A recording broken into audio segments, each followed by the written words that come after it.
So, Anoop ಅವ್ರೆ, ನೀವು ಹೇಳಿದ್ರಿ ಮೂನ್ ರೈಡರ್ ಹೇಗೆ ಶುರುವಾಯ್ತು ಅಂತ ಹೇಳಿ. ಬಟ್ ಒಂದು ಪ್ರಶ್ನೆ ಏನಂತಂದ್ರೆ, ನಿಮಗೂ ಮತ್ತೆ ನಿಮ್ಮ ಕೋ-ಫೌಂಡರ್ ರವಿ ಅವರಿಗೂ ಇದೇ ಮೊದಲನೇ ಆಂಟರ್‌ಪ್ರಿನರ್‌ಶಿಪ್ ಎಕ್ಸ್‌ಪೀರಿಯನ್ಸಾ? Correct. So Vasant bits and pieces ಅಲ್ಲಿ ಮುಂಚೆನೂ ಇತ್ತು. So Okay. ರವಿ ತಗೊಂಡ್ರೆ ಮೂನ್ ರೈಡರ್ ಮುಂಚೆ ಅವರು ಒಂದು 3 ವೀಲರ್ ಆಟೋ ರಿಕ್ಷಾ ಮಾಡಿದ್ರು, ಎನ್ಐ ಮೊಬಿಲಿಟಿ ಅಂತ. ಓಕೆ. ಆಜಾದ್ ಅಂತ ಒಂದು bus body body builders. Build ಮಾಡಿ. ಸೊ ಅವರು ಅದನ್ನ they bought it. Okay. So ರವಿಗೂ ಏನೋ ಆಂಟರ್ಪ್ರಿನೋರಿಯಲ್ ಎಕ್ಸ್ಪೀರಿಯನ್ಸ್ ಇತ್ತು.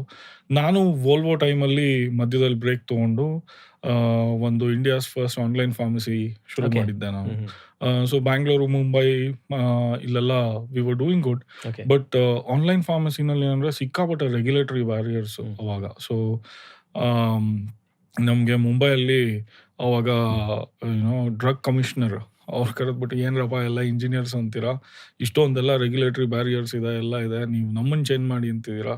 ಸೊ ಇವೆಲ್ಲ ಮಾಡ್ಲಿಕ್ಕಾಗಲ್ಲ, 1947 ಅಲ್ಲಿರೋದು ಡ್ರಗ್ ಆ್ಯಂಡ್ ಫಾರ್ಮಸಿ ಆ್ಯಕ್ಟ್, ಯಾಕೆ ಏನೇನೋ ಮಾಡ್ಕೊಂಡಿದ್ದೀರಾ. ಸೊ ನಾವು ಸಿಕ್ಕಾಪಟ್ಟೆ ಪ್ರಯತ್ನ ಪಟ್ವಿ, ಆದರೆ ಆನ್ಲೈನ್ ಫಾರ್ಮಸಿನಲ್ಲಿ it has its own challenges. ನಾವು ಅವಾಗಲೇ 30 ಮಿನಿಟ್ಸ್ ಡೆಲಿವರಿ ಎಲ್ಲ ಮಾಡ್ತಾ ಇದ್ವಿ. ಸೊ ಹೈಪರ್ ಲೋಕಲ್ ಮಾಡಲಲ್ಲಿ. ಸೊ ಅವಾಗಲೇ ನನಗೆ ವಿ ಸಿ ಅಂದ್ರೆ ಏನು, ಯಾಕಂದ್ರೆ ಅದ್ರದ್ದೆಲ್ಲ ಏನೋ ಎಕ್ಸ್ಪೋಜರ್ ಇರಲಿಲ್ಲ. ವೆಂಚರ್ ಕ್ಯಾಪಿಟಲ್ ಅಂದ್ರೆ ಏನು, ಕ್ಯಾಪಿಟಲ್ ಹೆಂಗ್ ರೈಸ್ ಮಾಡಬೇಕು, ಬಟ್ ಬಿಸ್ನೆಸ್ ಮಾಡಬೇಕು ಅನ್ನೋದು ನನಗೆ ರವಿಗೆ ಬಹಳ ದಿನದಿಂದನೂ. ಅದರಲ್ಲೂ ರವಿ ಅವರೇ ಇದ್ರಾ ಕೋ-ಫೌಂಡರ್? ಇಲ್ಲ, ಅದರಲ್ಲಿ ಬೇರೆ ಕೋ-ಫೌಂಡರ್ಸ್. ಬಟ್ ರವಿ ಅವಾಗಿಂದ, ರವಿನೂ ಬೇರೆ ಬೇರೆ ಐಡಿಯಾಸ್ ಡಿಸ್ಕಸ್ ಮಾಡೋರು. So he knew we were doing all these things. So that was my first introduction to venture capital world. So ಅದಾದ್ಮೇಲಿಂದ I went back to Volvo and you know back to my ಇದು. So E we build ಮಾಡಲಿಕ್ಕೆ ಅಂತ, E V trucks build ಮಾಡಲಿಕ್ಕೆ ಅಂತ. But once an entrepreneur is always. So ನಿಮ್ಗೆ ಇದು ಒಂಥರ ಇದನ್ನ ನೀವು ಟೇಸ್ಟ್ ಮಾಡಿದ್ಮೇಲೆ, so you will never enjoy anything else. ಬಿಡಲಾರದ ಮಾಯೆ. ಸೊ ನಾನು 7 ವರ್ಷ ಕಾಯ್ತಾ ಇದ್ದೆ. ಸೊ ನನ್ನ ಹೆಂಡತಿ ಏನೋ later get comfort around the first startup ಅಂತ. The moment she was ready, more or less everything came together. So ಆ ಥರ. ಬಟ್ ಒಂದು ಪ್ರಶ್ನೆ ಸರ್ ಅಲ್ಲಿಗ, ಯಾಕಂದ್ರೆ ಐ ಥಿಂಕ್ ನೀವು ಒಂದು ಕಾರ್ಪೊರೇಟ್ ಜಾಬಲ್ಲಿ ಇದ್ರಿ, ಒಂದು 15 ವರ್ಷ ನೀವು ಓಲ್ವೋದಲ್ಲಿದ್ರಿ, ರವಿ ಅವ್ರು 20 ವರ್ಷ ಇದ್ರು ಅಂತ ಹೇಳಿದ್ರು. ಆಲ್ಮೋಸ್ಟ್ ಲೈಕ್ ಏನೋ 35-40s ಆ ಥರ ರೀಚ್ ಆಗುವಾಗ ಆಂಟರ್ಪ್ರಿನರ್ಶಿಪ್ ಹೋಗ್ಬೇಕು ಅಂತಂದ್ರೆ ಸಾಮಾನ್ಯವಾಗಿ ಒಂದು ರೆಸಿಸ್ಟೆನ್ಸ್ ಇರುತ್ತೆ. ಬಿಕಾಸ್ ಲೈಫಲ್ಲಿ ಒಂದು ಸ್ಟೇಜ್ ದಾಟಿರ್ತೀರಾ, ಮಕ್ಕಳಾಗಿರ್ತಾರೆ, ಇನ್ನೊಂದೇನೋ ಇರುತ್ತೆ, ಆಮೇಲೆ ಪ್ರಯಾರಿಟೀಸ್ ಬೇರೆ ಇರುತ್ತೆ, ಆಬ್ಲಿಗೇಷನ್ಸ್ ಏನೋ ಇರುತ್ತೆ. ಅದ್ರ ನಡುವೆ ಏನಾದ್ರು ಮಾಡ್ಬೇಕಂದ್ರೆ ಒಂಥರ ಬಹಳ ಒಳಗಡೆಯಿಂದ ಒಂದೇನೋ ಧೈರ್ಯ ಬೇಕು, ಜೊತೆಗೆ ಏನೋ ಒಂದಿಷ್ಟು ತಯಾರಿ ಬೇಕು. ಸೊ ನಿಮ್ಮ ಜರ್ನಿಲಿ ಆ ಒಂದು ಹಂತ ಹೇಗೆ ದಾಟ್ಕೊಂಡ್ರಿ? ಸರ್ ಅದೇ ಏನಂದ್ರೆ ಈ ಫಿಯರ್ ಆಫ್ ಫೇಲ್ಯೂರ್ ಅನ್ನೋದು ಏನೋ ನಿಮ್ ಆಸ್ ಅಂಡ್ ಒನ್ ಏಜ್ ಆಗ್ತಾ ಆಗ್ತಾ ರಿಸ್ಕ್ ಅಪಟೈಟ್ ಕಮ್ಮಿ ಆಗ್ತಾ ಇರುತ್ತೆ. You want to derisk, ಆರಾಮಾಗಿದೆ life, why do we have to rock the boat ಅನ್ನೋ ಥರ ಇದು. But generally whoever has entrepreneurial ambitions ಅಲ್ವಾ, ಕೂತ್ಕೊಳ್ಳೋಕೆ ಬಿಡಲ್ಲ. So there is some sort of ಒಂಥರ ಇನ್ನೇಟ್ ಕಾಲಿಂಗ್ ಇರುತ್ತೆ. ಸೊ ನಿಮ್ಮ ದಿನ ಎದ್ರೆ ಏನೋ ಹೆಂಡತಿ ಮಕ್ಳ ಜೊತೆ ಅಥವಾ ಅಪ್ಪ ಅಮ್ಮನ ಜೊತೆ ಎಲ್ಲ ಮಾತಾಡುವಾಗ you are not on full energy, ಯಾಕೆಂದ್ರೆ you know there is something that you want to do and you are not at your best. ಆ ಎನರ್ಜಿ ಆಚೆ ಬಂದೇ ಬರುತ್ತೆ. ಸೊ ನಾನು ನಂದು ಫಸ್ಟ್ ಸ್ಟಾರ್ಟಪ್ ಆದ್ಮೇಲಿಂದ so over a span of almost 6-7 years ನಾನು ಏನೋ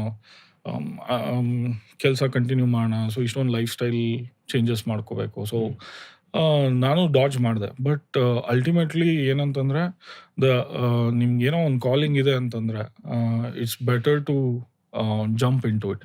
ಸೊ ಎಲ್ಲೋ ಒಂದು ಕಡೆ it will take you. So ಇವಾಗಲೂ if you look at any of the entrepreneurial journey, there is no guarantee that you will be successful, this is your destination. Along the way there are so many challenges.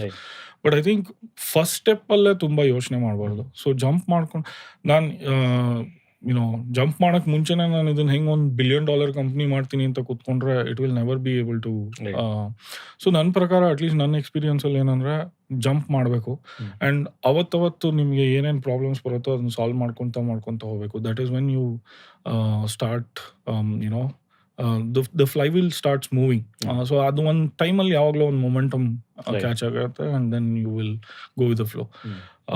But ತುಂಬ overthink ಮಾಡ್ದೇನೆ you know ಬಂದಿದ್ದ ಚಾಲೆಂಜಸ್ನ ಅಲ್ಲಲ್ಲೇ solve ಮಾಡ್ಕೊಂಡು, so challenges ಬರುತ್ತೆ, ಅದ್ರ ತಕ್ಕಂತೆ ಯಾರೋ ಒಬ್ರು ಬರ್ತಾರೆ ಅಥವಾ ಏನೋ ಒಂದು ಸೊಲ್ಯೂಷನ್ ಸಿಗುತ್ತೆ. So along the way, like for example ನೀವೇ ಹೇಳಿದ್ರಿ, I don't know it is, so ನಾನು ನನ್ನ ಕೆಲಸ ಬಿಟ್ಟಾಗ so much of a life style compromise ಅಂದರೆ, ಐ ಆಲ್ವೇಸ್ ವಾಂಟೆಡ್ ಟು, ನನಗೆ ಒಂದು 12 ವರ್ಷ ಆಟೋಮೊಬೈಲಲ್ಲಿ ಇದ್ದು ಒಂದು ಸ್ವಲ್ಪ ಬೋರಿಂಗ್ ಅನಿಸ್ತಾ ಇತ್ತು, ಏನಾದ್ರು ಬೇರೆ ಮಾಡೋಣ ಅಂತ. So I cracked in to management consulting. ನಿಮಗೆ ಗೊತ್ತಿರೋಂಗೆ management consulting and private equity are like ಆವತ್ತಿನ ಹೆಂಗೆ ಅಂದರೆ, I want to crack that 1 crore sort of slab. So I cracked into management consulting. So Accenture management consulting, Accenture strategy, ಅಲ್ಲಿಗೆ EV practice build ಮಾಡಲಿಕ್ಕೆ ಅಂತ ಸೇರ್ಕೊಂಡೆ. And then one thing led to another. I joined Ola Electric. Okay. So I was director of product development for Ola Electric. So at the time when I was quitting, it was like I was earning about a 1.45 crores annually. Okay. And then suddenly ನಿಮ್ಗೆ ಏನು ಗೊತ್ತೇ ಇಲ್ಲ, right? So what is a guarantee that capital ಬರುತ್ತೆ ಅಥವಾ ಇದು. One thing that helped is my wife works, so is Ravi. So Ravi's wife also works. At least there is food on the table. There is no doubt about it. But ಎಷ್ಟೊಂದು ಜನ ನನಗೆ ಗೊತ್ತಿರೋಂಗೆ, their spouse is not working, but they've still taken the bet. But risk ತೊಗೊಂಡ್ರೆ at some point in time rewards ಬಂದೇ ಬರುತ್ತೆ. So it is not like so ಅದಕ್ಕೆ start ಮಾಡ್ಲಿಕ್ಕೆ ತುಂಬ over think ಮಾಡಬಾರ್ದು.